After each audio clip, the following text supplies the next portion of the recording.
What's up and welcome back everyone, it's it's the Action Figure Freak once again for another Marvel Monday with the Marvel Legends X-Force or Uncanny X-Force 2-pack of X-23 and Warpath. I already opened the X-23 of the Sasquatch BAF wave a few months ago and it really wasn't that good, and a few weeks after that I think we get the first leaks for this 2-pack, and yeah, hoping for a good update on this figure. But yeah, let's stop the talking for a second and get this thing opened. And here we get both of them right out of the box, giving you a quick 360 as always at first, so you can see the figures for yourself a little bit better before I get too touchy. And I can say I really love it and I really hate it at the same time, and I know I say that often, but they look really good, and the articulation is also pretty fine, but on a few parts it's blocked as hell, but you'll see for yourself in a second. First up, let's finish the 360 and start off with the articulation. For the articulation, starting off with Warpath, first up, let's see here, the head joint. Yeah, I would have wanted a vertical hinged one on that one here, but it's good enough. So you see the head moves free enough. Then we've got ball jointed shoulders, which is really good, and perfectly executed butterfly joints. So it goes all the way to the front and all the way back to here without trimming, which is perfect. Of course, we got the triceps biceps swivels, but sadly, double jointed pinned elbows and horizontal hinges on all the hands. Then we've got an upper chest swivel, which moves really good and freely. And right under there, we got an ab crunch, so that's a really good combination. Ball jointed legs, which is pretty okay. Swivels up here. Double jointed, sadly, pinned knees, and these are already loose. Shin swivels, which I'm grateful for. Vertical hinged feet, as well as foot swivels. So yeah, pretty good one. For X-23, let's start also with removing the head. We've got a vertical hinged head joint, which is actually useful. Like, the hair is made the way that you can use that joint pretty good. We get ball jointed shoulders, which is already a good update. We get the biceps triceps swivels, double jointed pinless elbows, which is beautiful, and also horizontal hinges for all the hands. Okay, but the problem is no butterfly joints on there, and yeah, that's all the movements on the upper chest swivel. We don't get a lower ab crunch or anything like that.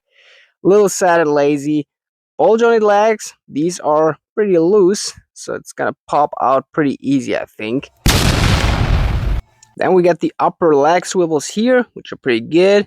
I really like these double jointed pinless knees, but these are getting loose pretty easy. And then we get these shin swivels here too, I'm really happy for. Vertical hinged feet as well as foot swivels. So yeah. To the accessories, starting off with Warpath, which is with a little less accessories. First up, let me show you the head scan, and I think this looks really comic accurate and all overall pretty good. Then we've got these two interchangeable horizontal hinged fists. Nothing special, but pretty good.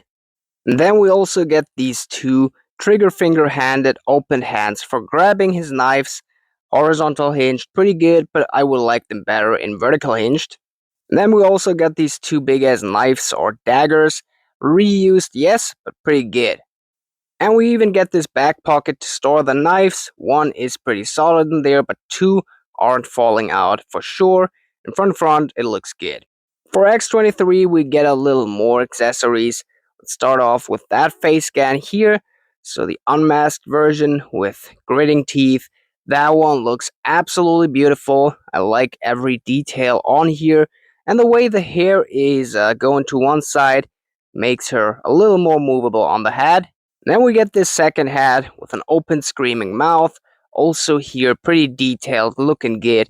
And also there, hair is going to the side so you can move the head better. Then we've got two horizontal hinged fists, which is pretty good and needed. Then we also get these two opened hands, also really nice addition to here. And then also, of course, we need these two horizontal hinged claws. Yeah, one is a little bent, but I think I can fix that. I think enough said. But let me get to the end of this video with the rating 1 to 10, where I show you some quick poses and tell you some pros and cons of both of these figures because they are insanely good. But the problems on these two is, yeah, nothing for every collector. So let me tell you a few things. So let's start again with Warpath, and I gotta say, this figure is insanely good, but the problems here are way worse. First up, yeah, we get again pinned joints. I don't really understand it. What we get in big 2025, still pinned joints. It's stupid. It's just stupid, okay? And another thing is, even though I like the articulation on these figures, these joints are getting loose so quickly. While recording on the first few poses, by just trying out the articulation, this figure got loosened up so quickly and much. And another thing is that the head joint isn't just right for me, so he can't really bend down and move his head up. Like, the head joint isn't made for that. Like, a little more bendable hair would be good, and a vertical hinge that would add a lot to the figure. But let's get to the good part. First up, we get a new chest piece. So I compared it with the last one from, I think, the Strong Guy BAF, and yeah, the chest kind of changed, which is pretty good, I think. But let me repeat myself. I'm still really grateful for these shin swivels. That's pretty nice. Only last bad thing is that he didn't get vertical hinged hands for his knives, but I think I'm happy that we just got the knives. Like, remember the 2-pack Thunderbird and Storm where he didn't even get some, but had opened hands and no accessories, not a single one. So that is kinda a good figure. But let's get over to X-23 again. So to the bad parts of X-23, I gotta say, first up, that upper chest swivel is stupid. Like, it would be really good if they had the full updated female body on her with butterfly joints and a lower ab crunch to that. And I understand the problem. It wouldn't have looked that good probably because it's a pretty small upper body type. Uh, but they could have done it, I think, with just adding a lower hip swivel. That would added a lot, I think. And that's just a little sad. And you can see that on poses like this here pretty good, that it's just something missing on there.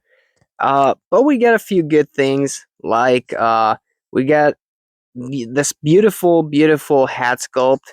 Uh, Other thing is, to the head sculpt, a few more would have been good, like one with a closed mouth. On both versions. But yeah, it's pretty good that we get her fully pinless, and also that we get shin swivels on a female body mold. It makes her stand way, way better than it would usually be. And yeah, most of all, I'm pretty happy with that figure. And while I'm still waiting on July for the Nimrod 3-pack to finally complete all the X-Force figures of Marvel Legends, let me drop the rating real quick on this. I would say this is a solid 6.5, 7 out of 10. It looks really good, and it's mostly a display piece, which you can see on both the head versions of X-23, but I think they could have taken a little more time to overwork a few articulation points on these two figures. Would have been great, but yeah, we didn't get it. We got what we get. And yeah, I would say 7 out of 10 is a pretty good rating. Let me stick with 6.5. But yeah, since that's pretty much all for today, I hope you could all like and subscribe for more like this. Have an absolutely awesome day, and now it's finally time to say, action out!